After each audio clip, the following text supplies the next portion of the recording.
Olá, sejam todos bem-vindos a mais um programa César Jumano Entrevista.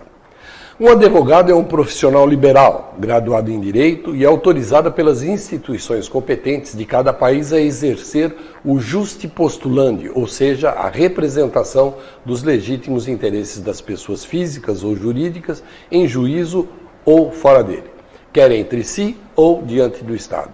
O advogado é uma peça essencial para a administração da justiça e instrumento básico para assegurar a defesa dos interesses das partes, claro, em juízo.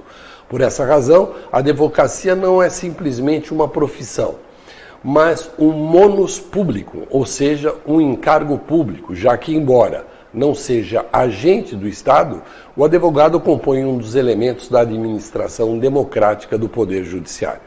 Ser advogado é viver o direito e para o direito, sempre imbuído do espírito de justiça, sem esquecer que a justiça é feita pelos homens, que são seres falíveis. Ser advogado é trabalhar muito, trabalhar duro, a qualquer hora, mas muito honroso para quem o faz com dedicação e honestidade. Estou recebendo hoje, nessa retomada de nosso programa, um grande advogado que reputa um dos melhores em nossa cidade.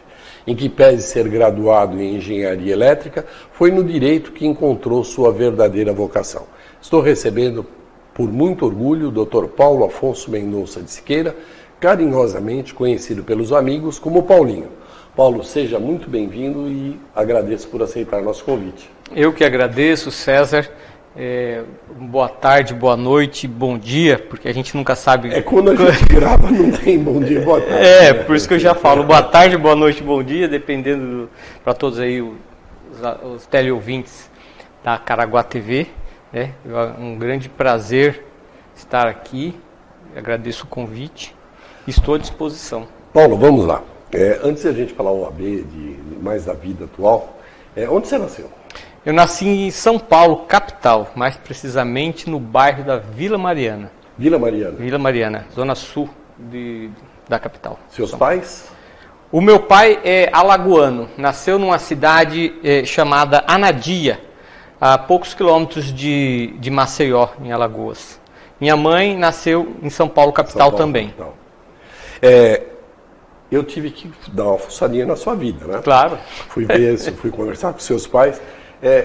Você sabe a história da origem do seu nome? Sei, Paulo Afonso? Sei a origem. Foi uma aventura que meu pai passou e nessa aventura, então, ele falou que se ele saísse daquela enrascada, que foi inclusive na época que estava sendo construída a usina hidrelétrica lá na cidade de Paulo Afonso, no Rio São Francisco. Então aí ele falou que o dia que ele tivesse um filho, que ele colocaria o nome de Paulo Afonso. Paulo Afonso, colocou mesmo. E colocou mesmo. Quantos irmãos vocês são? Eu sou o primeiro, né? Teve o meu irmão José Osvaldo Mendonça de Siqueira, que aqui em Caraguatatuba ele era conhecido como Magu, né? Mas infelizmente ele já faleceu. E a minha irmã, a Zuleika Mendonça de Siqueira, mais conhecida como Lila. Somos 3. Você estudou em São Paulo, veio para cá, ou por que você veio para Caraguá? Então, eu fiquei em São Paulo até mais ou menos os meus 10 anos de idade, 9, 10 anos de idade. Então, nasci lá e nessa fase estudei lá em São Paulo. Após isso, o meu pai e minha mãe se separaram e eu e o meu irmão fomos morar numa cidade chamada Panorama, uma cidade do interior do estado de São Paulo, divisa com o Mato Grosso do Sul. Ficamos lá por um ano.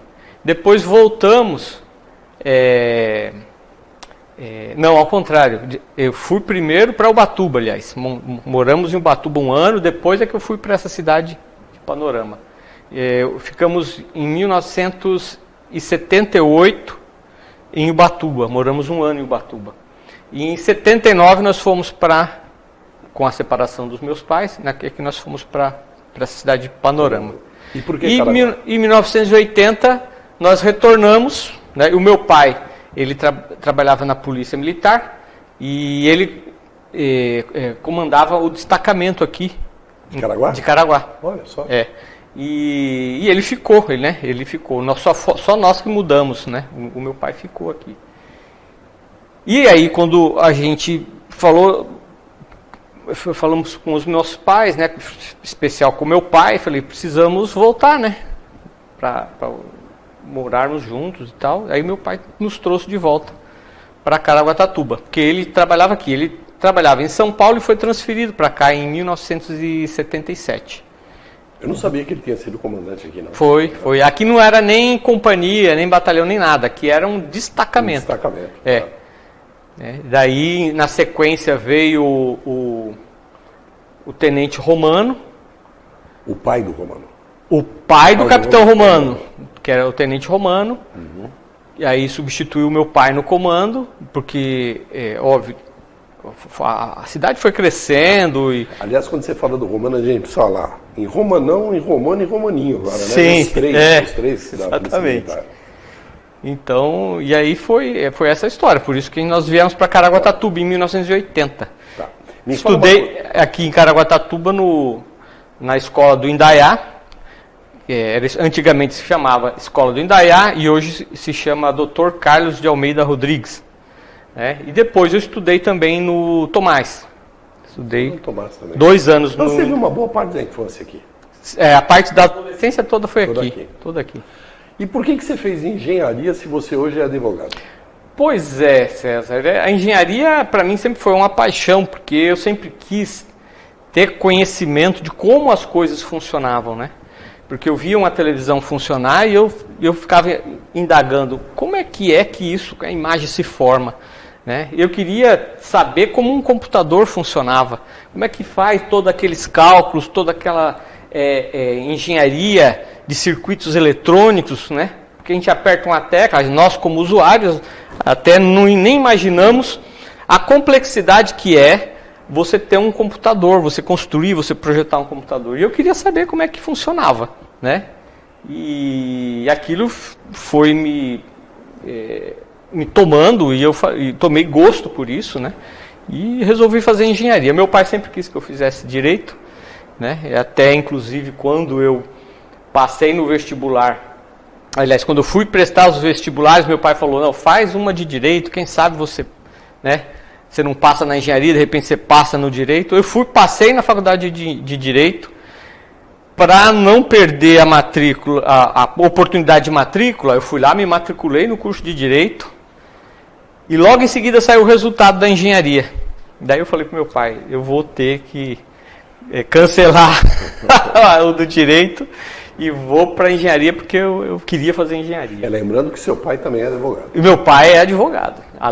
Meu pai ele esperou se aposentar da polícia para poder depois exercer a profissão. Ele ficou 2 anos para poder depois exercer a profissão, né? Que é a quarentena que tinha. Tem quarentena? Tinha quarentena de 2 anos para você... O teu pai no início foi da Guarda Civil ainda? Guarda Civil lá em São Paulo, exatamente. Meu pai trabalhou na CMTC e depois da CMTC, na CMTC ele começou como cobrador e depois ele foi para motorista. Depois da CMTC ele ingressou na Guarda Civil. A Guarda Civil com o conceito específico mesmo de polícia, né? Não era militarizada como é a polícia militar. Eu conheci. Você chegou a conhecer, né? Então era uma polícia muito respeitada. Usava até sapato social e bem engraxado. Exatamente. E não andava com cacetete só, não andava com arma. Não andava arma, né? Porque era um conceito de polícia, né? Depois houve a unificação com a Força Pública, a Guarda Civil com a Força Pública e deu origem à Polícia Militar que nós conhecemos hoje. Foi justamente no início da Revolução, né? Eu não me lembro o ano, acho que foi... Foi logo depois da Revolução. Da ditadura militar? Exato. Eu não me lembro o ano. Foi em 64 a Revolução. A ditadura foi início, foi em 64. Logo depois... Agora eu não me lembro o ano da unificação. Eu era garoto ainda, mas eu tenho algumas lembranças. Eu nasci em 51, eu tinha 12, 13 anos. Certo. O que eu me lembro é que havia um comentário que a Força Pública, na época, era uma das mais bem armadas do Brasil. Né? Sim. E havia muita preocupação do Exército com relação a isso, né? Porque já Sim. tínhamos tido movimentos antigos, né? De separação e tal.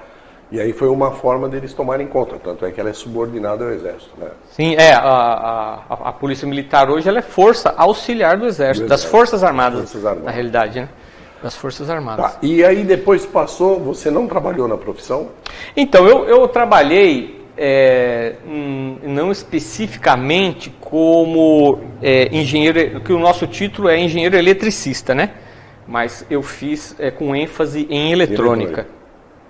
Eu trabalhei na parte de software. Eu trabalhei numa empresa que desenvolvia software para departamentos jurídicos e escritórios de advocacia. Olha só, a minha vida sempre foi voltada e vinculada e sempre foi conduzida para o direito, né? Então, eu como estudante de engenharia e depois como engenheiro, trabalhei nessa empresa há vários anos, ajudando a instalar os programas de os softwares, né? Os programas de computador para o controle e gestão do escritório de advocacia, né? Então você fazia lá cadastro de cliente, andamento de processo, agenda. Naquela época nem se pensava em ter um fórum todo informatizado como é hoje, né? Tudo online. Era tudo muito início, né? Então o que a gente estava fazendo naquela época tinha os editores de texto, né? E que já era um grande avanço, né? Por exemplo, eu vou falar a Fiesp, por exemplo, tinha lá um departamento jurídico em que eles compraram o nosso software, né? E nós vendemos a ele, parece também um editor de texto, e eu fui treinar os advogados lá da Fiesp para eles começarem a utilizar o computador. Nessa época não tinha nem o Windows ainda, era era o DOS. O DOS, né? O sistema operacional era o DOS. E eles tinham uma dificuldade tremenda, porque eles falaram, não, eu advogo há 20, 30 anos e é na máquina de escrever, eu não vou usar esse. Só que a ordem lá do chefe era para que todo mundo aprendesse, porque era uma revolução, né? Você não corrigir texto no editor de texto, e mesmo o programa que controla os processos, né, e a vida de um escritório. Então a minha vida sempre foi encaminhada e direcionada, quer dizer, não por vontade minha, mas porque eu queria a engenharia mesmo, mas foi os acontecimentos da vida foram encaminhando, e eu fui... eu lembro na ocasião que eu consegui, estava conseguindo um estágio, inclusive foi um engenheiro que fez a engenharia reversa do Macintosh, e eu ia estagiar com ele. E aí o meu patrão lá chegou e falou, não, vamos... me aumentou o salário, me deu um monte de vantagens, para eu não ir estagiar na área que eu queria, né? E a vantagem econômica foi significativa e eu acabei ficando nessa empresa. Você tocou no assunto agora que me veio a lembrança. Eu conheci, na minha avaliação, foi um grande amigo, advogado de Caraguá, que já nos deixou, Dr. Noronha. E você sabe que ele só escrevia com máquina de escrever, ele não queria saber de computador. Pois é isso mesmo. Ele de vez em quando me chamava, porque ele escrevia algumas coisas para o jornal, né? E quando ele tinha algum texto, em data comemorativa, falando de cidadania e tal, né? Ele era muito saudosista. E era uma dificuldade, porque você tinha que buscar o papel e digitar tudo de novo. Mas, Paulo, vamos falar mais uma coisa. Você, de São Paulo, formou, trabalhou lá, depois você volta para Caraguá. Isso. Aí, na realidade, eu fiz até o segundo colegial aqui no Tomás, mudo para São Paulo para fazer o terceiro colegial em São Paulo. De lá eu presto o vestibular, passo para o curso de engenharia. Da FAAP? Não foi da FAAP, foi outra faculdade. Cursei alguns meses, tranquei a matrícula dessa faculdade, porque ela estava num lugar, César, eu estava cursando, de repente ela mudou, foi para um lugar muito longe para mim. E aí eu falei, e ela também já não tinha gostado muito do curso, daquela faculdade específica, e eu saí, não continuei naquele ano. No ano seguinte eu vou fazer cursinho pré-vestibular em São José dos Campos, e depois então, no ano de 1987, eu passo no curso de engenharia em São Paulo, né? E eu fiz o curso em São José, o cursinho eu fiz em São José dos Campos, mas que eu estava em São Paulo, fui para São José, fiz o cursinho, passei na faculdade da engenharia e fui para São Paulo. Aí já FAAP. Já FAAP. Tá. Você casou lá, começou a namorar lá ou foi aqui em Caraguá? Então, eu me formei em 1991 no curso de engenharia. Um ano antes de eu me formar, aproximadamente, eu comecei a namorar minha esposa. Ela morava aqui em Caraguatatuba, né? Meus pais moravam aqui. Aliás, minha mãe morava em Campinas, meu pai morava aqui. Minha irmã morava em Campinas e meu irmão morava aqui. Então eu vinha final de semana aqui. Daí a gente começou a namorar, né? Antes de eu me formar. E eu me casei em 1993.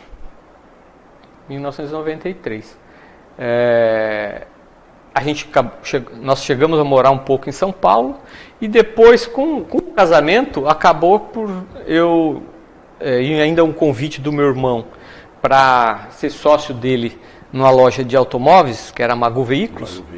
Eu acabei concordando, mesmo porque eu estava também buscando um pouco de melhor qualidade de vida, né? E eu estava em São Paulo, eu nunca tinha sido assaltado nem nada, de repente, em prazo de 6 meses, eu fui assaltado 2 vezes. Então aquilo me deu fiquei chateado com aquilo, né? Eu gosto de São Paulo tudo, mas aquilo me chateou, eu falei, vou aproveitar e vou aceitar esse convite do meu irmão e vou para Caraguatatuba. Aí foi... Antes de a gente começar Caraguatatuba, eu vou pedir para você 1 minuto para o nosso intervalo comercial. Ok. E a gente volta já.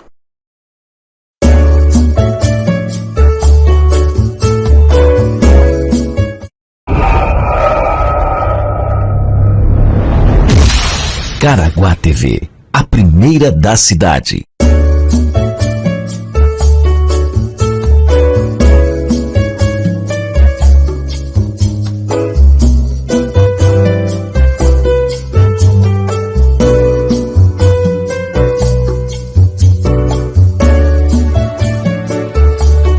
Olá, estamos voltando para esse segundo bloco, nesse primeiro programa de 2022, né? E eu gostaria de fazer um pedido a vocês. Para que nós possamos fazer as nossas transmissões ao vivo, através do YouTube, nós precisamos de um número mínimo de inscritos lá. Então, se você puder entrar lá, ver um dos nossos programas, se inscrever lá, a gente agradece. Estamos com o Dr. Paulo, né, que é advogado aqui em Caraguatatuba, e vamos continuar explorando a vida dele. Paulo, Caraguá, você veio para Caraguá por causa a convite do seu irmão, né, do Manu, Isso, né? Em 1994. E o que fez você ir para o direito depois?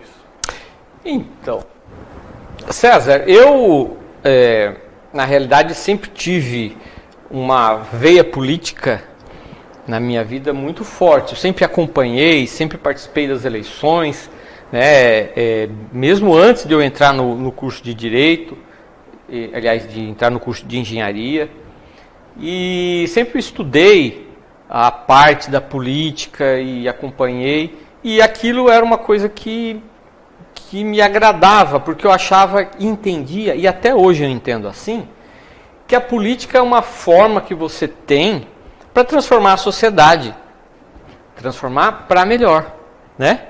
Então, se você tem políticos sérios, você tem políticos capazes, políticos com honra, então tem condições de você fazer coisas boas para a sociedade, né? Evidentemente que na vida a gente vê um monte de coisa errada aí, as pessoas, os políticos enfiando os pés pelas mãos. Mas justamente por isso é que eu resolvi ir para o lado da política. E em 1996 eu saí candidato a vereador aqui em Caraguatatuba. E isso, com a minha ida para o mundo político, começou a me despertar mais ainda o interesse com relação ao direito, porque você tem muito ligado, né, a vida do político com o direito. Um parlamentar cria leis, por exemplo, né? Então, você vê que se você tiver um conhecimento científico do direito facilita muito para você ser um vereador, um deputado, um senador. E foi isso que eu fiz. Eu acabei indo por direito para fortalecer esse lado da política, né? E hoje acabou se tornando a minha profissão, o meu ganha-pão, né? Eu assim, tenho uma identificação muito grande com o direito, gosto muito, sinto prazer, né? Ao contrário de certas pessoas que, putz, segunda-feira vou ter que começar a trabalhar. Eu não, eu falo, nossa, segunda-feira, que bom, eu vou trabalhar, eu tenho uma satisfação. Então, isso acabou por ajudar também no lado da política, né? Você iniciou em que partido? Olha, eu fui filiado, o meu primeiro partido foi o PMDB. O meu pai é filiado até hoje no PMDB. Agora é MDB, né? Antigo PMDB. E aí, quando eu fiz 18 anos, o meu pai foi lá e falou, não, vamos lá, vamos filiar no PMDB. Eu já tinha ideias socialistas, né? Eu até conversei com ele e falei, e meu pai falou, realmente aqui em Caraguá a esquerda é um pouco acanhada, tem alguns problemas e tal. Então eu acabei não me filiando num partido de esquerda e me filiei no PMDB. Depois disso, eu me filiei no PRP. O Álvaro Alencar era, não sei se ele era o presidente ou ele era o vice-presidente, eu não me lembro o que ele era, ele me convidou, eu saí do PMDB e fui para o PRP.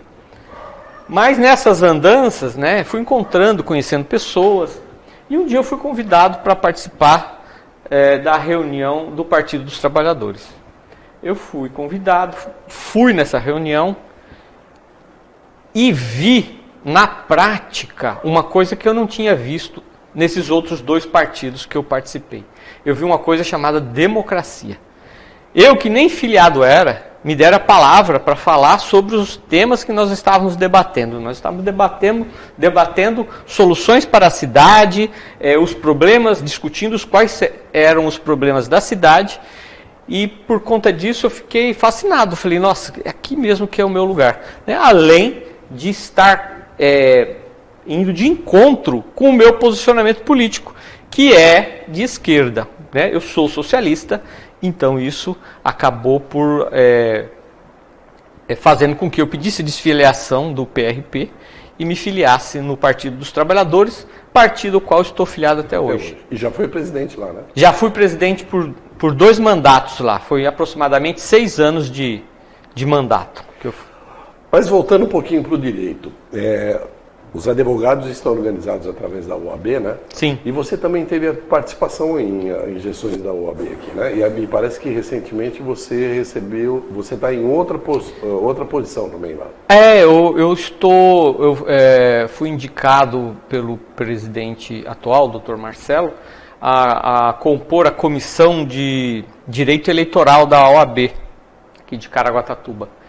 Então eu fui nomeado presidente dessa comissão e nós começamos nossos trabalhos, já fizemos reuniões, estamos trabalhando aí para contribuir com a classe, contribuir com a sociedade, para que a gente tenha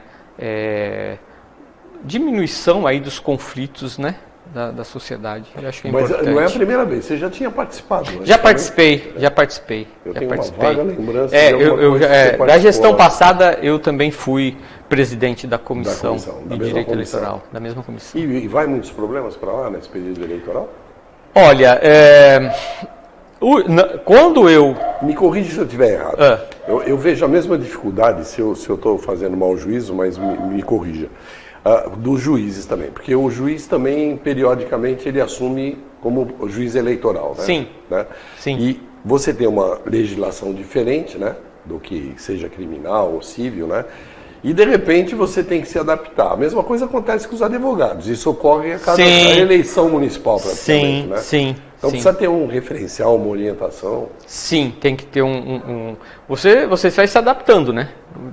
O direito ele é muito dinâmico, né? Então E muda a legislação a cada eleição. Também, né? Muda a legislação a cada eleição. Então você tem que estar atualizado, né? Você tem que ler o que mudou, as resoluções, né, do tribunal que mudam. Então do Tribunal Superior Eleitoral, né? E você tem que ir acompanhar para saber o que pode, o que não pode, né? O que você acompanha nesses últimos anos? Está havendo uma evolução nessa legislação? É muito pouco, né? Muito pouco. São reformas tímidas, né? Eu acho que a essência, por exemplo, muitas coisas eles fazem, existe muita dificuldade, muita complexidade hoje na prestação de contas, por exemplo. Eu fui candidato em 1996, a prestação de contas era muito simples e objetiva, né? Agora não, fica isso, não pode aquilo, pode isso. É como se isso fosse impedir que houvesse os crimes eleitorais. Então, quem comete crime já tem a má índole, já tem a essência do não cumprimento da lei, né? Então, eu vejo que uma tentativa, né, até positiva, mas eu vejo que não surtiu muito efeito essas mudanças na prática do dia a dia de quem participa de eleições. Eu me lembro de uma palestra... Só dificultou, eu acho. Só dificultou.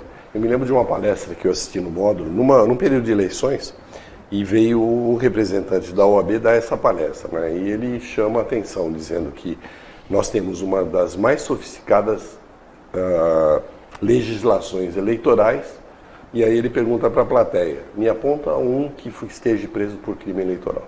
Pois é. Não tem. Pois é. Infelizmente Vai criando um monte de dificuldades, quando na realidade...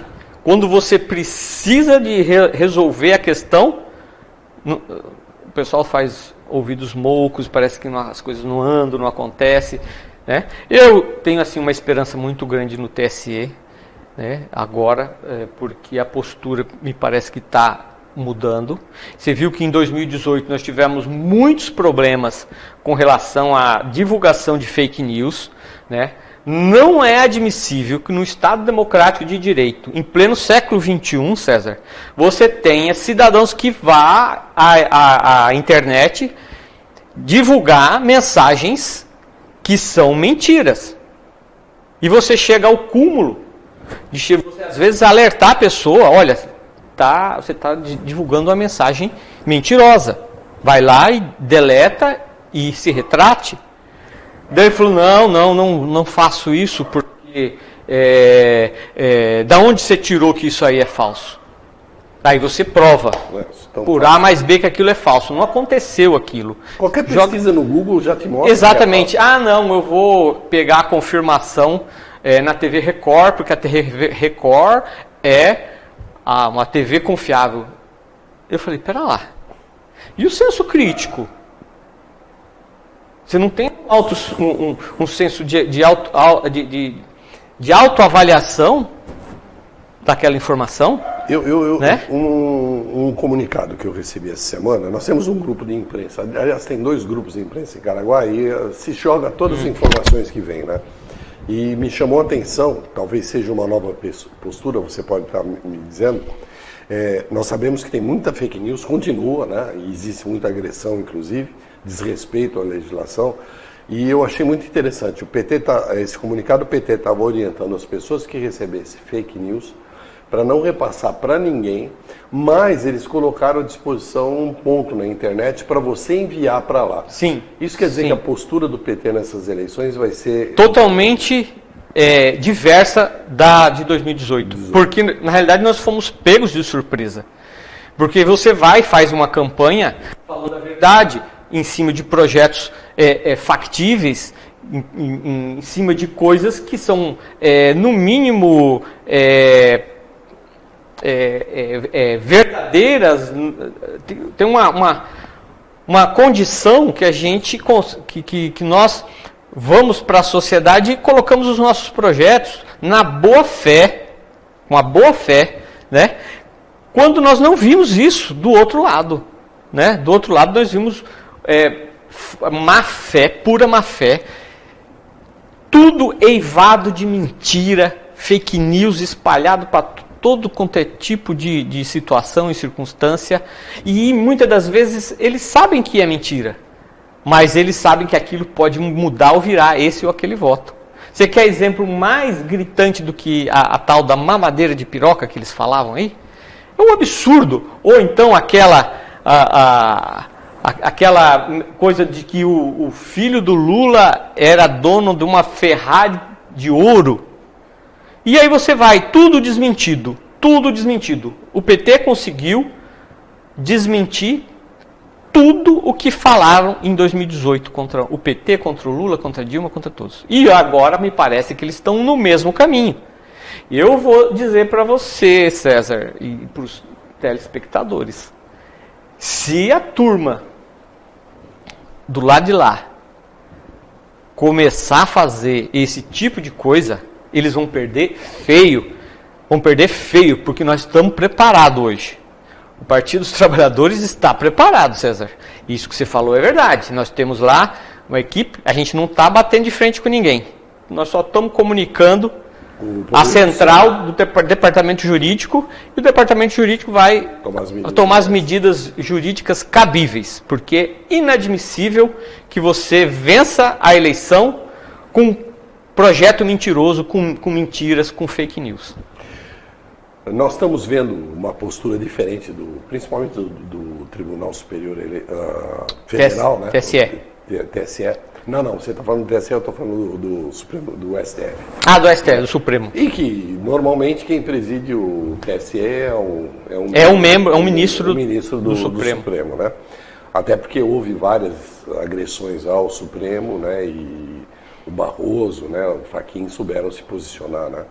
E será que a gente pode esperar realmente uma mudança para essas eleições? Nós estamos tendo um outro problema, eles estão tendo, que são as redes sociais. A maioria delas está colaborando contra as fake news, medidas... Só o Telegram parece que não. Você acredita que eles possam vir a impedir o Telegram de atuar? Ou se desrespeitar a ordem judicial, nós temos um ordenamento jurídico.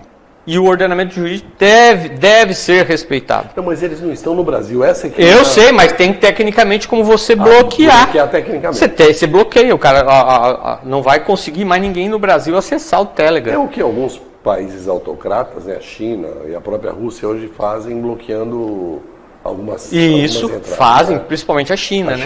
Principalmente a China. Tá bom, Paulo, eu vou pedir mais um minuto para o nosso intervalo comercial. Tá. Pode falar. Só para... Você falou da esperança do TSE. Eu tenho esperança sim no TSE. Porque o que eles tinham que ter feito em 2018, eles não fizeram. E aí virou um caos. Virou uma insegurança jurídica no nosso Brasil tremenda. Então, eu acredito e tenho fé e esperança que o TSE vai, sim, punir aqueles que espalharem fake news. E vai punir severamente. Isso aí, o pessoal está achando que é brincadeira, mas não é brincadeira. E o Partido dos Trabalhadores está preparado para isso. Valeu. Gente, um minuto para o nosso intervalo e voltamos já.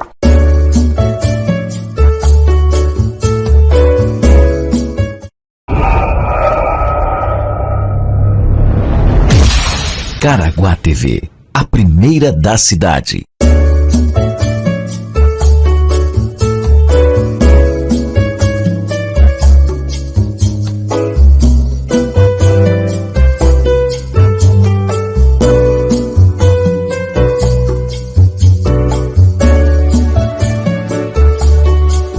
Olá, estamos voltando para esse terceiro bloco com o Dr. Paulo, né, advogado de Caraguatatuba, e falando também um pouco de política, né? E a gente vai dar uma entradinha mais forte agora. Paulo, a gente está vendo nesses últimos anos uma entrada muito forte da igreja na política, né? Sim. Lá atrás, no século XVIII, XIX, houve basicamente uma separação, seja através do movimento iluminista, depois tivemos a Revolução Industrial, e hoje a gente está vendo esse erro ser cometido de novo, né? A ponto de ter uma bancada evangélica e agora, essa semana, a história de não se pagar mais IPTU. A Câmara aprovou, né? Já foi para frente. O que você me fala dessa participação? Como você vê isso? Olha, está na nossa Constituição.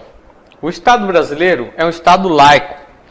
O que significa dizer que o Estado brasileiro é um Estado laico.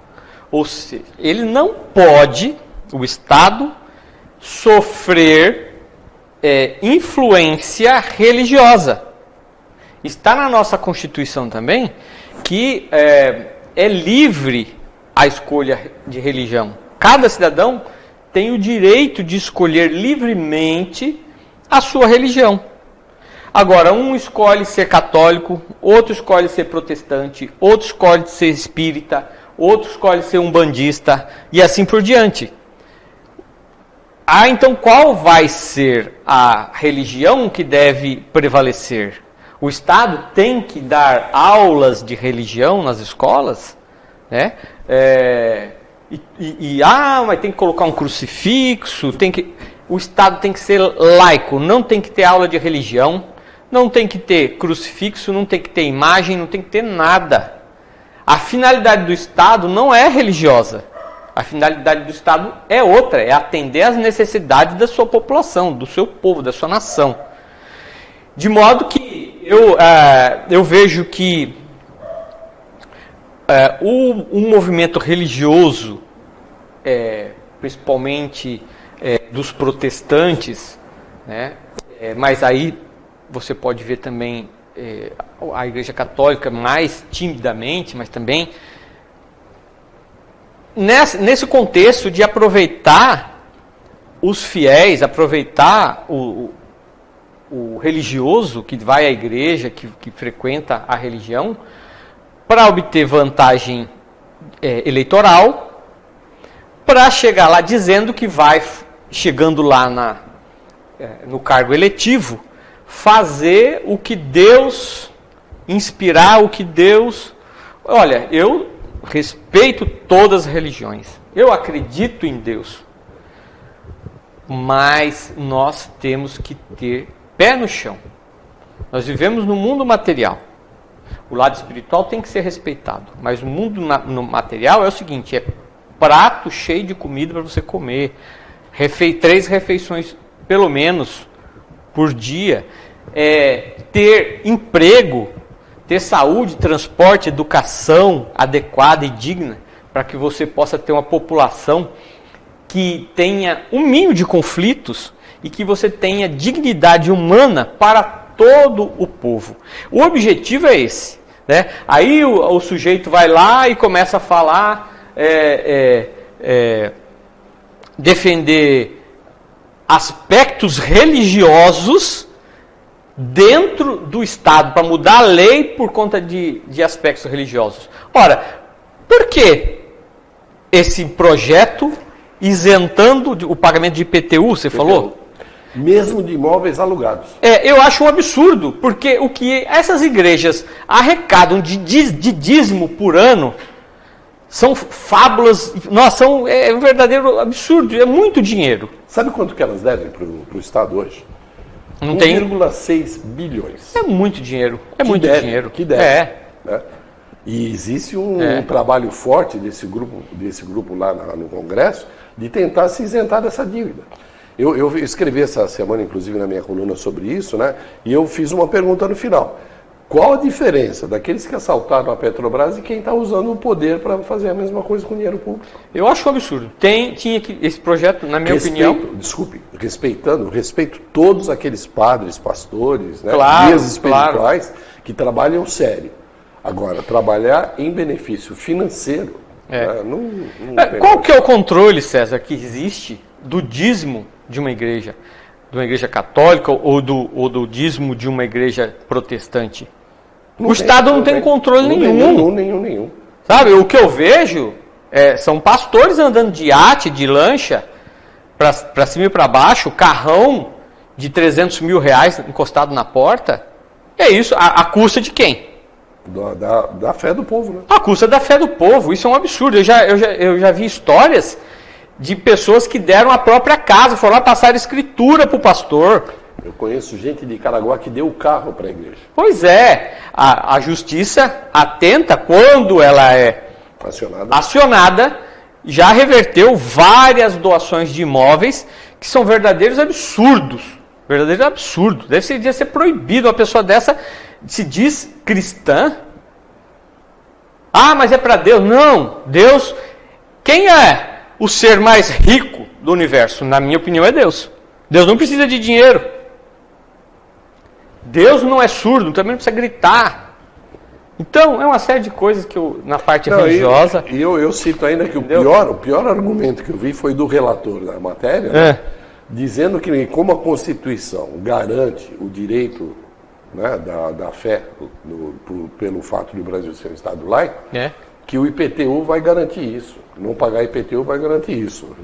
Eu quero saber alguém que não possa ter seguido a sua fé, a sua religiosidade por falta de pagamento de IPTU. É mais ou menos o que acontece, César, quando você vê essas empresas multinacionais aí, que estão com o pré-sal, que o Temer e o Bolsonaro estão dando isenção de imposto para essas empresas que são trilhardárias. Elas são muito ricas. Quer dizer, aquilo do pré-sal que originalmente ia ser utilizado para educação e para saúde, hoje não vamos ter esse dinheiro, se perdeu. A política que foi aplicada na Petrobras do governo Temer e do governo atual, ela é catastrófica. Ela dá muito prejuízo para o Brasil, muito prejuízo. E você paga uma gasolina absurda. César, não tem como, em torno de R$ 6,50, R$ 6,40 a gasolina, o litro da gasolina aqui em Caraguá. Aqui, tem lugar que é 7. 7,8. 7,8. Né? Eu me lembro que eu pagava no botijão de gás R$ 29,90. Quanto está o botijão de gás hoje? 120. 80. Não, aqui em Caraguá tem um lugar que acho que está R$ 90 reais. Eu acho que eu já paguei 100 essa última vez, não foi? Foi mais ou menos isso. Então, não é possível. O governo tem que ter uma finalidade. Qual é a finalidade? A finalidade é atender as necessidades do povo. Você não pode ter um governo que vise lucro para pequenos grupelhos. Você tem que ter um governo para atender a necessidade. Tem que ter gás subsidiado, baixa o preço do gás, para todo mundo poder cozinhar.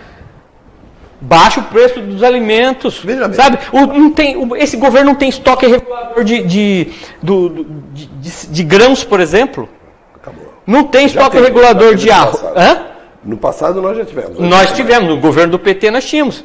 Então, o pessoal que era especulador nessa área não conseguia estabelecer o preço que queria. Porque quando eles seguravam para poder ver se o preço aumentava, o governo abria o estoque para o mercado e vendia. Vendia feijão, arroz, soja, trigo.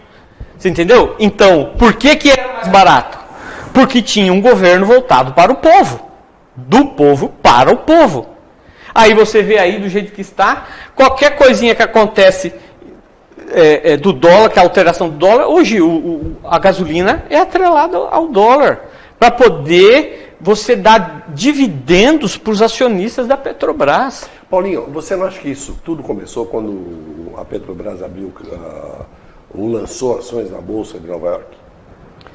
Porque aí você passou a ter investidor estrangeiro e a pressão aumentou? Eu não sei se tem essa relação, mas pode ser que tenha tido muita pressão, sim. Os Estados Unidos sempre comandou aqui, na realidade é essa. Os Estados Unidos sempre comandou e a grande mídia segue para e passo o comando ditado por eles. Não é à toa que o ex-juiz Sérgio Moro ia direto para os Estados Unidos para receber orientações do que fazer e o que não fazer.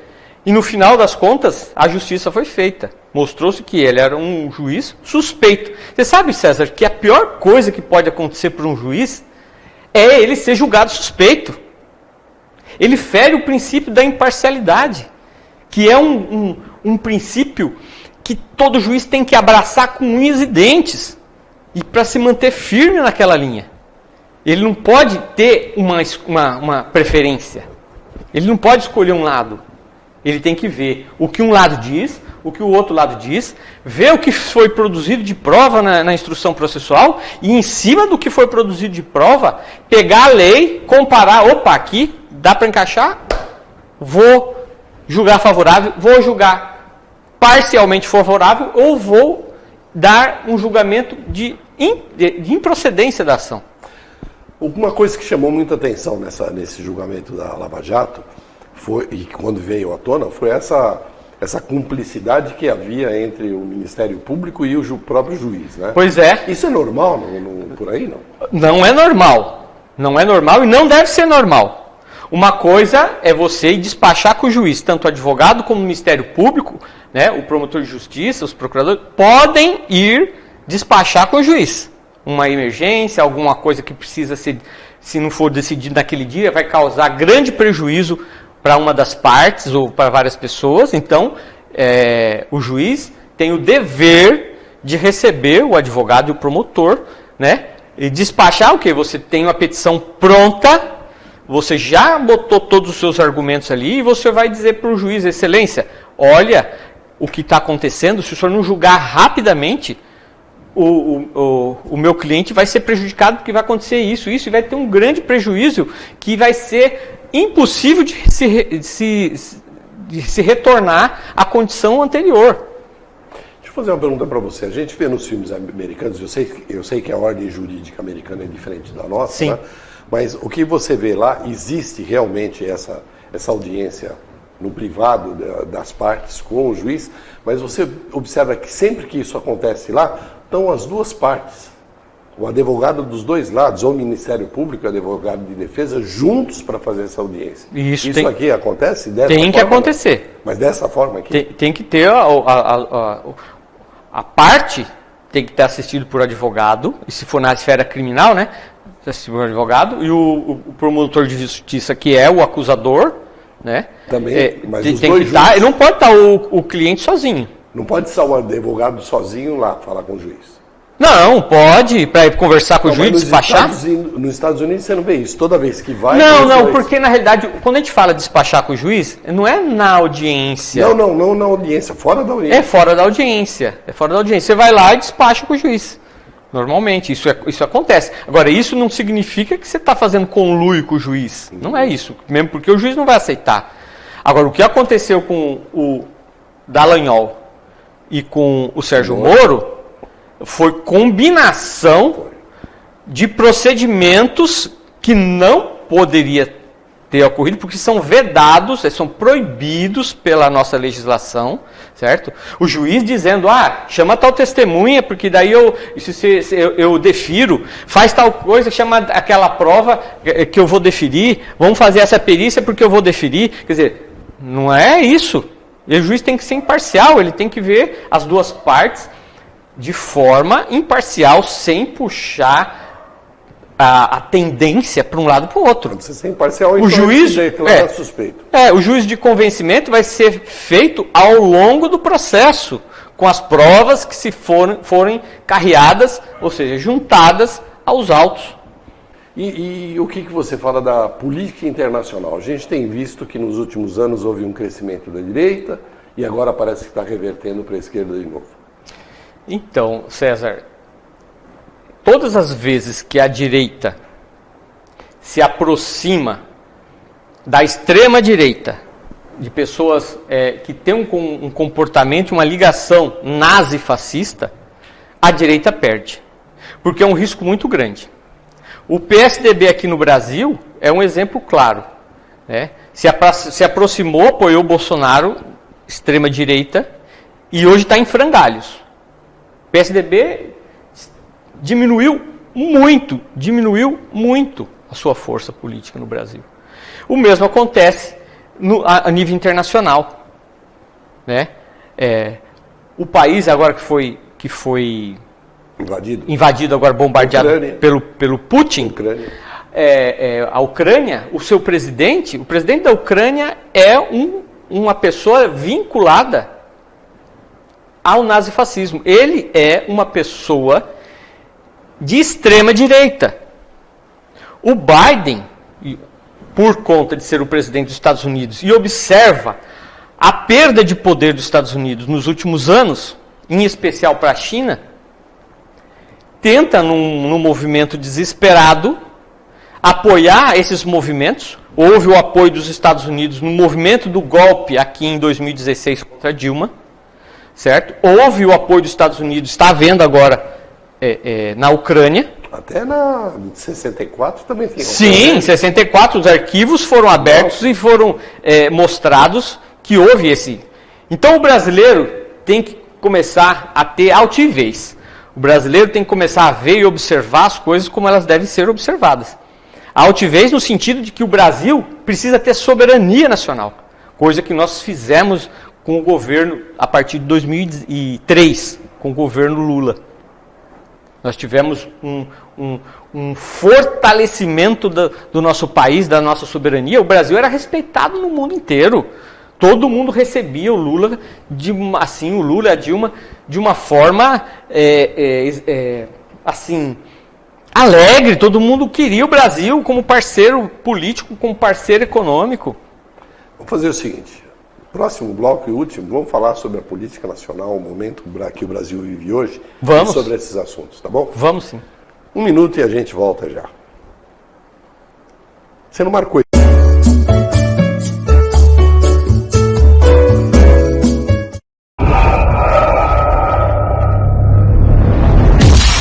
Caraguá TV, a primeira da cidade.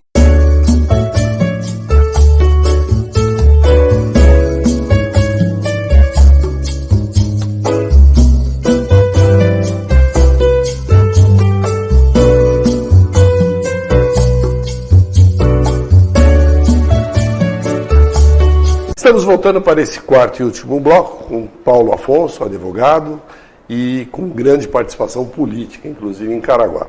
Paulo, falamos no bloco passado sobre a política internacional, esse problema da Ucrânia, né, esse absurdo que talvez possa se transformar até numa guerra mundial, a gente não sabe as consequências desse conflito. E o Brasil, como é que está hoje? Olha, o Brasil vive momentos difíceis. Vive momentos de intenso retrocesso.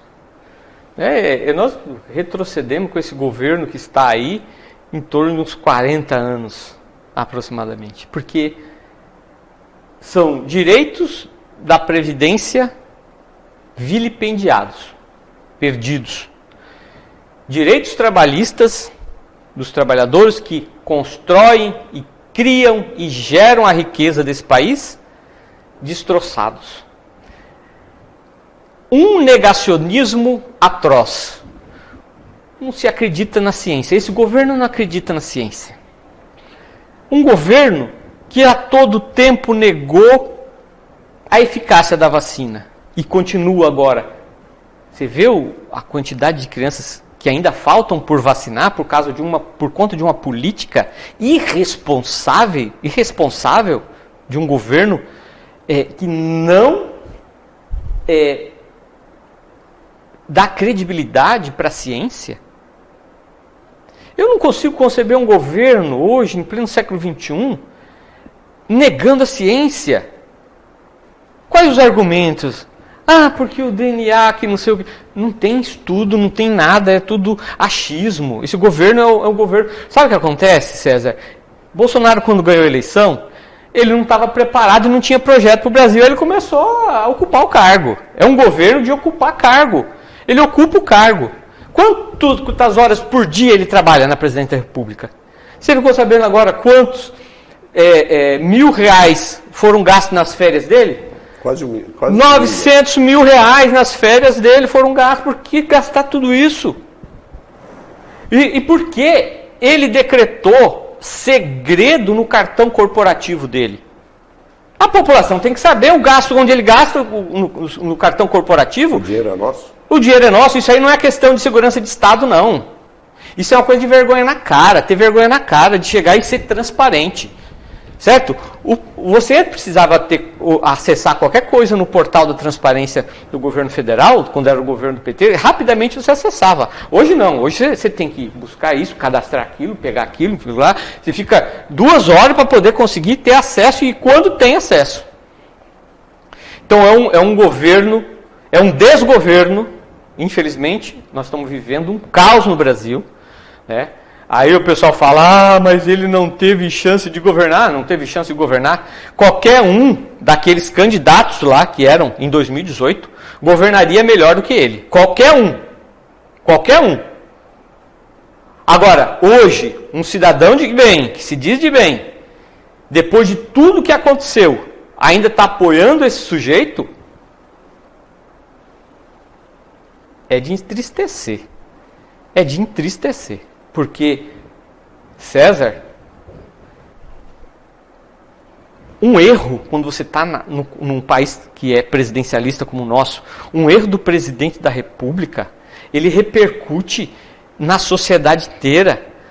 Mata muita gente. Um erro. Esse negócio de ele não querer vacina, mas depois ele comprou. Pô, depois, né? Porque poderíamos ter evitado um monte de mortes. Mas foi só um pouquinho de morte. Não, para mim uma morte é significativa. Uma vida não pode ser considerada uma estatística, um número, mero número. Não tem preço, né? Não tem preço. Porque não é da minha família. Não estamos nem aí. Paulo, fazendo uma reflexão, né? Nós tivemos os dois governos Lula, né? Na minha avaliação foi o melhor período de evolução social no Brasil, e depois a Dilma, né? Eu só não entendo uma coisa e eu gostaria que você me explicasse. Aconteceram fatos, né? A coisa começa com aquela... Foi na reeleição do Lula que começa aquela história do Correio, né? Sim, do mensalão. Tal. E a gente sabe da força que tem o poder legislativo, que o governante, muitas vezes, se ele não tiver o legislativo na mão, ele fica na mão do legislativo. Isso vale para prefeituras municipais, para assembleias legislativas e também para a Câmara Federal, né? Sabemos que para o Lula fazer várias das conquistas que ele fez, ele dependia da Câmara, da Câmara e do Senado, né? E houveram essa roubalheira que houve dentro da Petrobras, né? E a gente sabe que é inegável. Você acha que o Lula não sabia ou ele teve que fazer vistas grossas? E a coisa que mais me incomoda é talvez não admitir fazer uma reflexão sobre os acontecimentos. Claro, só erra quem faz, né? E o Lula fez muito. Mas essa postura de, às vezes, eu não digo admitir culpa, mas pelo menos reconhecer alguns erros, tá? Você não acha que isso fez falta? Não, olha, o PT a todo instante faz reavaliação, né? O presidente Lula também faz. A gente, nas reuniões que nós fazemos, nós colocamos muita reflexão em tudo que aconteceu. Evidentemente que o governo do Partido dos Trabalhadores acertou e errou, mas se você colocar na balança, ele acertou muito mais, infinitas vezes mais do que errou, né? Para mim, César, a avaliação quem tem que dar é o povo, na minha opinião, certo? Mas se você observar e se você lembrar das ações objetivas concretas do governo federal, do governo federal do presidente Lula, quando ele começa em 2003, né? Então tem a criação da Controladoria Geral da República, tem uma posição para dar total independência e soberania às instituições, em especial ao Ministério Público. A chamada de concurso público para delegados e agentes federais, porque estava sucateada a Polícia Federal. A criação de legislação para o combate à corrupção. Foram avanços? Foram avanços tremendos. E ele nunca interferiu na Polícia Federal. E nunca interferiu. Você pode perguntar para qualquer um membro do Ministério Público quando foi que o presidente Lula ou a presidenta Dilma foi lá e interferiu. Pedindo isso, pedindo aquilo. Né? Nunca aconteceu isso. Então, a visão do presidente Lula, a visão do PT, é uma visão republicana. E por conta dessa visão republicana que a Dilma caiu. Não, mas, desculpe, eu acho que você fugiu na minha pergunta. Não fugi. Não, você falou que faz a reflexão. Mas eu não me lembro, em público, né, dando satisfação para o povo, o Lula ou os componentes do PT admitirem alguma coisa errada, fazendo uma reflexão mesmo, entende? Porque a gente erra, né? Mas tem diversos erros que o PT cometeu. Então, mas certo? eu O PT, eu digo assim, vamos separar, né? PT de governo do PT. Porque o Lula, inclusive, pressionava o PT para ser mais crítico com relação ao governo. O próprio Lula falava, não, vocês não podem dizer amém a tudo que a gente faz aqui. Você tem que ser crítico, apresenta proposta e tudo mais. Um governo da dimensão que é o governo federal no nosso país, você acha que o presidente da República sabe de detalhes que acontecem em todas as esferas que estão abaixo do seu poder? Não, o que você faz? Você faz o quê? Você cria mecanismos. Você cria mecanismos. O negócio do mensalão, todo mundo fala que houve mensalão, mas não houve uma prova concreta e objetiva de que houve mensalão, a não ser a fala do Roberto Jefferson, certo? Que parece que está preso agora. Está preso, né? Tá preso. Ele foi condenado, ficou preso e não teve nenhuma posição da justiça contrária à prisão dele. Porque só foi a fala dele. Então, mas, não houve mensalinho para pagamento. O mensalão passou e não provou nada. Mas quando a gente fala na Petrobras, né, a gente sabe, nós que acompanhamos há mais tempo, que a corrupção na Petrobras vem de muito... sim, das empresas junto... Mas tinha política envolvida, né, certo? Sempre teve. Eu quando cheguei em Caraguá, eu tinha um amigo que já faleceu, Celso Bugarelli, e era um dos maiores empresários na área de terraplenagem aqui de Caraguá. E um dia ele me fornecia material para construção e um dia conversando com ele, eu falei, pô, mas você não faz nada para a Petrobras. Eu estou te falando isso nos anos 80 para 90. Sabe qual foi a resposta dele? Porque na Petrobras você paga para ganhar, paga para medir e paga para receber. E nós estamos falando de uma Petrobras pequena, aqui em São Sebastião. Então. Ele me falou isso nos anos 80 para 90. Outro aspecto que me chama a atenção. Ciro Gomes assistia essa entrevista com ele falando que o motivo dele ter saído do governo Fernando Henrique foi justamente por causa que ele viu o problema que estava acontecendo na Petrobras. E o Fernando Henrique teria dito, pelo menos esse é o depoimento, está no YouTube se alguém quiser ver, que o Fernando Henrique falou, Ciro, um dia você vai sentar nessa cadeira aqui e você vai ver que você vai ter que fechar os olhos para muita coisa que acontece. Palavras do Ciro e em relação a isso. Então, a história da corrupção na Petrobras sabe há muito tempo, né? Talvez, eu não estou afirmando, tá? Talvez até o Lula já tivesse sabido disso. Mas, como ele dependia do Congresso para fazer muita coisa, talvez até em benefício do próprio povo, às vezes era melhor não ficar sabendo, né? Então, eu estou deduzindo. Eu vou falar, pelo que eu conheço do Lula e da sua trajetória, se o Lula soubesse de uma irregularidade, ele encaminharia para os órgãos competentes para investigar e tudo mais.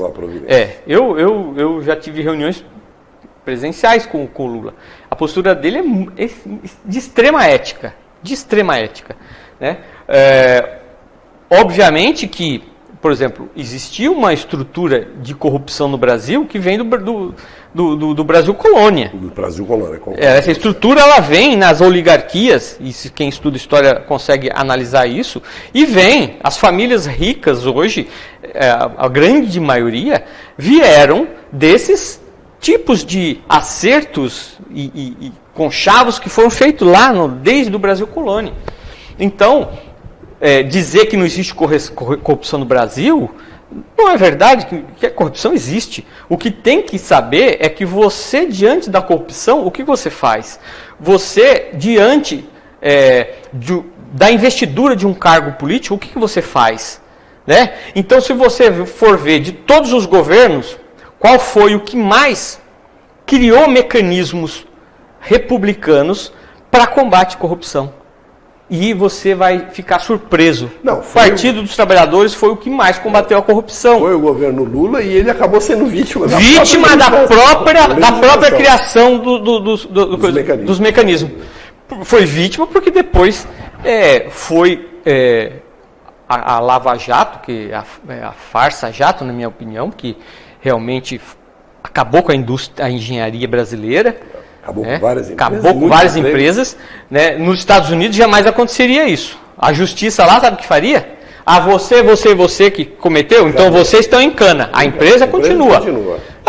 O Ministério Público pediu o cancelamento de todos os contratos. Foram milhões de brasileiros mandados para a rua. É verdade. Entendeu? Uma irresponsabilidade gigantesca. E aí, quanto custou a Operação Lava Jato? O que eles recuperaram não paga o que eles gastaram. Com certeza. E depois entraram com aquela história lá de criar uma associação para receber uma verba de uma multa que os Estados Unidos, a Bolsa dos Estados Unidos, junto com a Justiça, não sei como é que foi bem isso, ia aplicar e esse dinheiro ia reverter para uma associação aqui que o Dallagnol, que ia ser o presidente, gerir esse dinheiro. Quer dizer, isso é uma vergonha, isso é uma coisa... Olha, não tem... Dentro do direito, não tem palavras para dizer a grande sacanagem que é esse tipo de coisa. Você se fazer conluio com um partido não, com um país para poder prejudicar os brasileiros. Aí leva a gente para uma outra pergunta, né? A gente sabe da interferência americana na ditadura, né? Na entrada da ditadura no golpe de 64. A mais recente foi realmente com o governo Dilma, né? Eu me lembro que começa a história mais ou menos quando tem aquele roubo de informações da Petrobras que levaram... Se lembra disso, né? Aí eu pergunto, né? O Brasil teve um período fantástico, econômico, inclusive, social, no período Lula, né? E depois, de repente, vem essa interferência novamente americana. E tivemos alguns pontos que me chamaram a atenção, que foi a criação do BRICS, né? BRICS. Que o americano está fora. No início do governo Lula, nós tivemos acabou com a ALCA e se cria o Mercosul. Mercosul, né? exatamente. E o Lula era contra, porque era mais vantagem para o americano do que para claro, o resto a ALCA América, tinha que... né? O Brasil não podia vingar a ALCA. Eu me lembro até hoje, a primeira sessão, porque sempre é o presidente brasileiro que abre a sessão da ONU, né? Que estava lá o Milton Nascimento tocando no plenário da ONU. Milton Nascimento não, o Gilberto Gil. Gilberto Gil, exatamente. Né? E depois nós tivemos, depois disso veio os financiamentos que o BNDES fez para empresas brasileiras para fazerem obras em Cuba, por exemplo, no Porto, na África também, né? Sim. E que o pessoal da oposição fala que emprestou dinheiro para o exterior quando não é verdade. Que é mentira. O próprio Fernando Henrique havia emprestado dinheiro para a Mercedes vender ônibus para Cuba uma época. Exatamente. Então, é uma operação natural, legítima e legal e que dá lucro para o BNDES e para o Brasil. Exatamente. Será que tudo isso, né, esse crescimento do Brasil na América do Sul, talvez com um pequeno viés mais de esquerda, né, que não dá para negar que o viés, se não é de esquerda, é centro-esquerda pelo menos. Aliás, eu diria que o PT é de esquerda e que o Lula foi para centro-esquerda, né? Sempre se aproximou mais do centro, né? É pela governabilidade. Pela governabilidade, exato. E será que não é isso que incomodou demais os Estados Unidos para interferir de novo aqui? E outra, depois da Petrobras, aquele cabo de fibra que foi direto para a Europa sem ter que passar pelos Estados Unidos. Exatamente. Tiveram várias ações. Várias ações, porque isso indica o seguinte, que foi um governo de implantação de soberania nacional. O governo do PT pagou a dívida com o FMI. Zerou a dívida. Nós éramos obrigados, por conta de que a gente pegava dinheiro do FMI, a assinar documentos de acordos e tratados que nós tínhamos que cumprir, que só beneficiava os Estados Unidos. E os capa preta lá do FMI. De outra conquista. Até o Lula, o maior consumidor de produtos brasileiros era os Estados Unidos. Quem conquistou a Ásia e a China foi o Lula. Porque não tinha lógica, né? A gente só comercializava com países da Europa, Japão e Estados Unidos. Mas os Estados Unidos era o maior. Era o maior. A gente não podia ficar refém de ninguém. Então, o Lula, muito espertamente, abriu para a Ásia, para a África, outros mercados para o Brasil não ficar dependente só dos Estados Unidos. É isso chama-se criar soberania nacional, para um povo ter condições de ter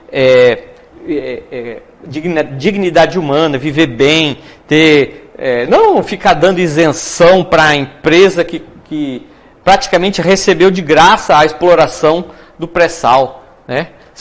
Olha, a Petrobras desenvolveu tecnologia que nenhuma outra tinha. De águas profundas. De perfurar 6 quilômetros, 7 quilômetros, né? Abaixo do espelho d'água lá que eles fazem. Aliás, a descoberta do pré-sal acho que já incomodou demais o americano, né? Sim, sim. E assim, é muito fácil, né? Lá, eles ficam no Oriente, né? Na parte asiática, nos países do Oriente Médio. Os Estados Unidos já implementou várias guerras e fomentou várias guerras para ter vantagens com relação à energia produzida pelo petróleo, né? E aqui não foi diferente, só que aqui não precisa dar um tiro. Aqui é tudo na caneta, é tudo ajeitando aqui, a imprensa aqui, os políticos ali e vai. Por que derrubaram a Dilma? Porque viram que a gente estava se tornando... Quando o Lula entrou, nós éramos na 15ª economia do mundo. Quando nós saímos, nós éramos a 6ª economia do mundo. E hoje? E hoje somos a 11ª economia do mundo. É verdade. Né? Então, quando você tem soberania, você tem riqueza para todo mundo, do seu povo. Quando você não tem soberania nacional, você tem pobreza para todo o povo. Como é que está a fome no Brasil? O maior produtor de alimento do mundo tem gente passando fome. Pois é. Isso é um absurdo. É uma incongruência, né? Um paradoxo. Paulinho, para terminar, temos eleições para esse ano, né? O quadro é polarizado, Lula e Bolsonaro, né? E muito se discute numa possibilidade de uma terceira via, né? A gente está percebendo, até igrejas evangélicas já mudando de posição, né? Sim, bastante pastores, né? Igrejas. Em que pese ainda a maior quantidade de votos de lá ser do Bolsonaro. Temos essa história do leite, que talvez venha a partir do Kassab, né? Não acredito, mas está se falando muito nisso. E temos também o Lula, sempre foi inteligente, ele é muito habilidoso no prato político e na negociação. Na primeira eleição, ele se aproximou do centro através de um empresário, que infelizmente já nos deixou, né? E agora através do Alckmin. Como é que você vê essa aproximação com o Alckmin? É uma boa pergunta. Eu, inclusive, até fui criticado, porque nos grupos do PT eu me posicionei, né? Não é nenhuma novidade dizer que eu sempre considerei o Alckmin como um adversário político. Não é um político que é do Partido dos Trabalhadores, ele é de outro partido e ele é um adversário político. E também não é novidade que eu sempre critiquei várias ações políticas que ele implementou enquanto governador do estado de São Paulo, né? E outras que ele também implementou e que eu concordei. Mas eu sempre fui um crítico do Geraldo Alckmin. Só que o que está em jogo hoje, César, é algo muito maior. Não é a nossa posição ideológica. Pelo menos, César, o Alckmin é um democrata. E hoje a disputa é entre a democracia e a barbárie. Essa é a disputa. E para a gente derrotar a barbárie, nós temos que fazer aliança. E a aliança se faz com os diferentes. Entendeu? Então, eu aceito essa aliança com o Geraldo Alckmin. Eu me lembrei do negócio, você me discute. Será que foi isso que justificou o PT de Caraguá lá no passado apoiar o PFL? Olha, lá em 1996. Eu sei que foi no início dos anos 90. Não foi 96. Ah, não, 96 não. 2000. 2000, ano de 2000. Você foi, inclusive, o candidato a vice. Entendeu? Mas é uma coisa, César, que a gente, naquela época, sim, a gente queria derrotar o mal maior que nós enxergávamos naquele momento. E você sabe, não vou nem falar aqui. Não precisa nem citar, eu sei. E na realidade, o que está acontecendo hoje é a mesma coisa. Você não faz aliança com o seu próprio partido. Você faz aliança com outros partidos, com partidos que são diferentes. Você entendeu? Com pessoas que são diferentes, que pensam diferente. Mas aí você faz uma aliança vinculada a um grande projeto e a um grande objetivo, que é derrotar a extrema-direita no Brasil. Nossa, também, a gente precisa encerrar porque já estourou o tempo, mas um outro problema nessas alianças está sendo o problema de São Paulo, né? Que é o do Haddad e governo do candidato do Haddad, né? Você acha que vai chegar um bom termo, é isso? Olha, o Márcio França reuniu essa semana com o presidente Lula, né? Uhum. E conversaram, me parece que não saiu nada fechado de lá. O Márcio França insiste na tese de que o candidato da união dos partidos aí tem que sair de uma pesquisa. As últimas pesquisas, você tirando o nome do Geraldo Alckmin, que sempre esteve em primeiro nas pesquisas do governo. Ele é muito bem-vindo, principalmente no interior do estado. Exatamente. E colocando ele como vice do presidente Lula, em primeiro lugar está o Haddad. Né? Em todas as pesquisas, o Haddad está com uma vantagem significativa. Então, se o Márcio França está colocando essa condição, né, eu acho que provavelmente o candidato aí dessa união aí deve ser o Haddad. Ele pode insistir, pode mudar de ideia lá na frente, a gente nunca sabe, né? Mas seria um grande avanço para o Estado de São Paulo ter um governo, ser governado por um professor universitário, com a qualidade técnica que tem o Haddad, com a condição humana, que é um grande ser humano, sensível aos problemas da sociedade, conhecedor dos problemas da sociedade. Seria um grande avanço. Mas isso a gente vai descobrir. Vai descobrir. E você acredita que o Dória vai ser candidato mesmo à presidência?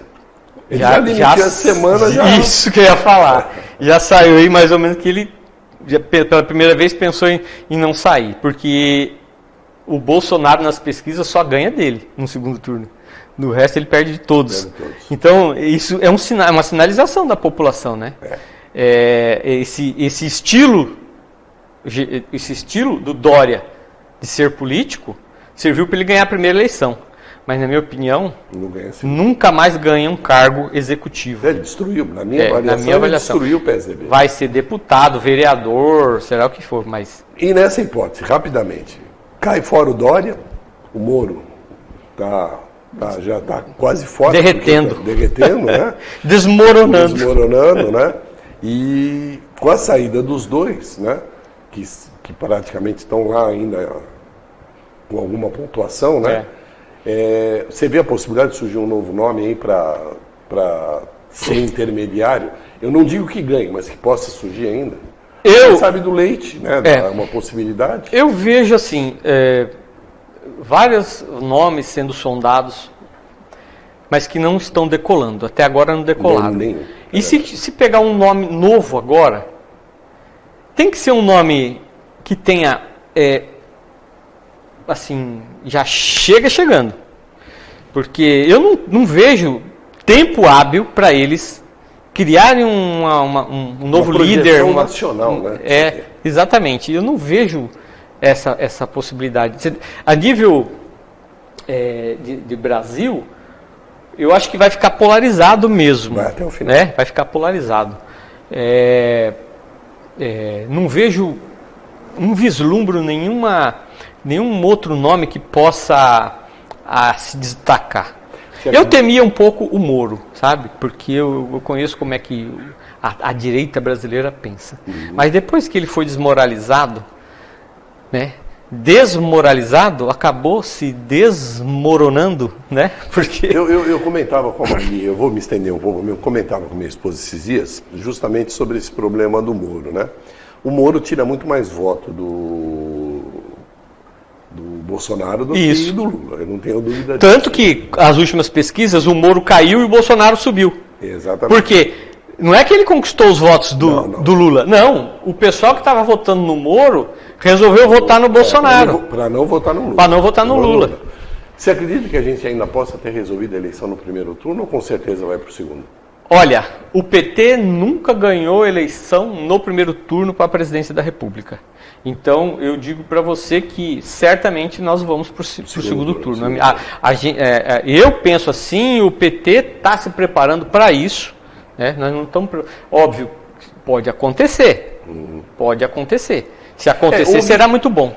No início da semana passada, mais especificamente no final de semana, havia um comentário aí de um grupo, inclusive de empresários e partidos aí, tentando se unir para resolver tudo no primeiro turno. Mas depois o assunto morreu, eu não sei o que deu. Não, o pessoal está se organizando. Para tentar o primeiro turno. Então, esse pessoal que nunca votou no Lula, mas que nesse momento entende que o melhor nome para derrotar essa barbárie que está aí é o presidente Lula. Então, eles estão se unindo, estão se organizando para, se o Lula decidir, porque ainda não decidiu, né? Ele não decidiu ser candidato, ele vai decidir agora, mês que vem.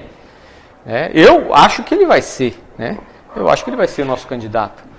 Alckmin vice. Nós sabemos que a idade do Lula já é avançada, em pese ele vai casar, né? Agora. Vai casar. Fiquei sabendo que vai ele vai casar com a Janja. Você não acredita que o sucessor natural depois do Lula, porque eu vejo pela idade dificuldade para ele fazer dois mandatos. Você acha que o Alckmin pode ser a sucessão? Não, a gente precisa primeiro ganhar. Ganhar para depois avaliar isso. Não dá nem para fazer um chute aqui. Paulinho, eu queria agradecer imensamente a entrevista, né? Eu gostaria de deixar já agendado para depois das eleições voltar. Vamos. Tá?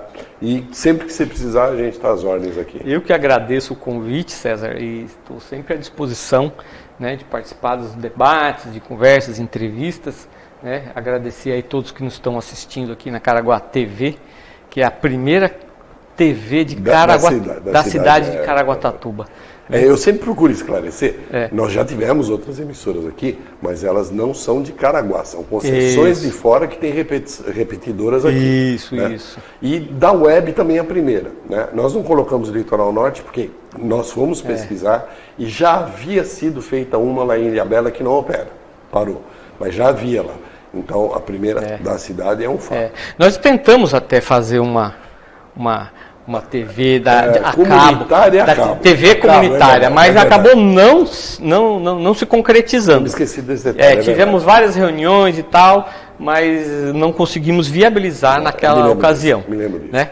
E essa então é a primeira, mesmo. TV de Caraguatatuba. Espero que continue e que cresça. Sim, tá com certeza vai. Mais uma vez, muito obrigado. E a você, telespectador que nos acompanhou, muito obrigado. E não se esqueçam, quem puder, vai lá no YouTube e se inscreve que Família Penhorada agradece. Uma boa semana a todos.